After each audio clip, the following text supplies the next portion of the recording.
माँ की फरियाद। शिक्षाप्रद कहानी। मेरे पति के देहांत के बाद मैं अपने इकलौते बेटे के यहाँ रहती थी।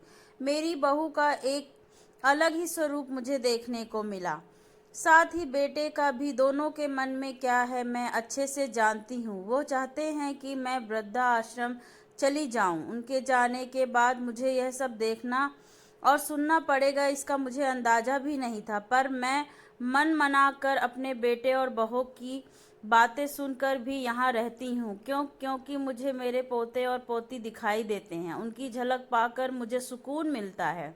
घर के बाहर एक झोपड़ी में रहती हूँ। मेरी बहू को कोई दिक्कत नहीं हो, इसलिए मैं घर के बाहर रहती हूँ।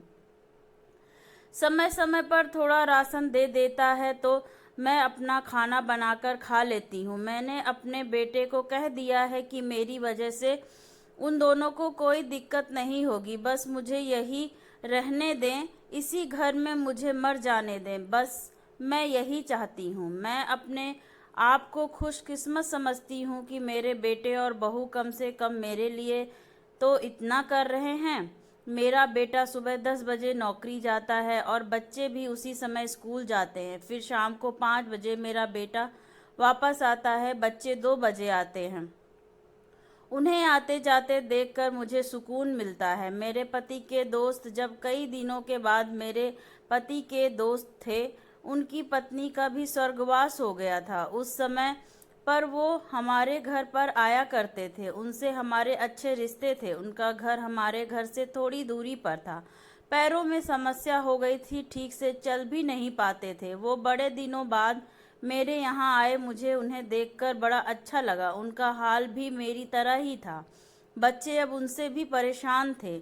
आकर मेरे पास अपना दुखड़ा रोते थे और उन दोनों को याद करते थे। बुढ़ापा हम जैसों को बहुत रुलाता है। उनकी पत्नी का स्वर्गवास हो गया था और उन्हें चलने उठने में समस्या भी थी, इसलिए वो तो अपना खाना भी नहीं बना पाते थे। मेरे पास आए तो मैं समझ गई कि यह इनकी मुसीबत में चलकर पुराने दोस्तों के यहाँ चाय और खाने की चाह में ही आते जाते होंगे। उनकी भी अपनी मजबूरी थी। वो आए तो मैंने उनके लिए खाना बनाया और उन्हें खिलाया। मना कर रहे थे नहीं खाना, लेकिन मुझे पता था कि उनको भूख लगी है। मेरी बहू ने मुझे और उन्हें खाना खाते देख लिया तो कुछ भी ना बोली। ऐसे ही वो यहाँ 2 और 3 बार आए। जब भी वो आते जाते उन्हें खाना खिलाती। फिर उनके जाने के बाद जब मेरा बेटा आया तो बहू कहती है कि तुम्हारी माँ कितनी बेशरम है, पता नहीं किस किस को आजकल बुलाकर खाना खिला रही है। बड़ी मुश्किल से कमाया जाता है और यह लुटाने में लगी। इनका राशन बंद करो, कुछ दिन भूखी रहेंगी तो अक्ल ठिकाने आएगी। मैंने कहा कि मैं अपने हिस्से का उन्हें खिलाती हूँ, तुम्हारे पिता के पुराने मित्र हैं। फिर भी बहू का उल्टा सीधा बोलना शुरू रहा। घर के बाहर रहकर उनको आज़ादी मिल गई है, पता नहीं क्या क्या करती है। बेटा भी बोला कि कुछ दिन भूखा ही रहने दो इन्हें। मुझे मेरे बेटे ने घर के पीछे सीढ़ी के पास ले जाकर बिठा दिया। कहा कि अब यहीं बैठो। मेरे तो अब आंसू भी सूख गए थे। अगले दिन मुझे खाना नहीं मिला। मेरे टिन के उस छोटे से कमरे को बहू ने तोड़ दिया। तब मुझे लगा कि अब मैं गलत कर रही हूँ। एक दिन पूरा भूखा रहने के बाद मैंने सोचा कि मैं गलत कर रही हूँ।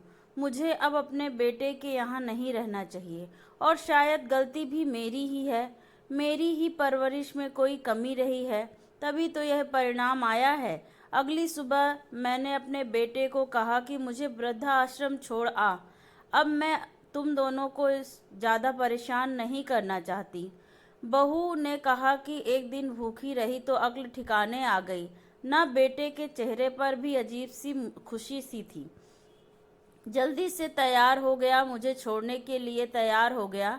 बहू कह रही थी कि आज की छुट्टी ले लो, यहीं आसपास मत छोड़ आना, कहीं 3 दिन में वापस आ जाए।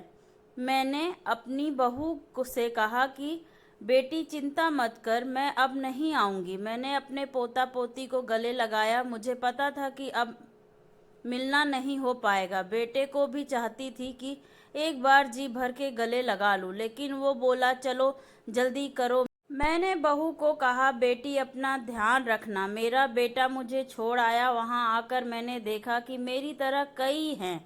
कुछ दिन उदास रहते हैं, फिर स्वीकार कर लेते हैं। मैं अब यहाँ खुश हूँ, कुछ काम भी करती हूँ।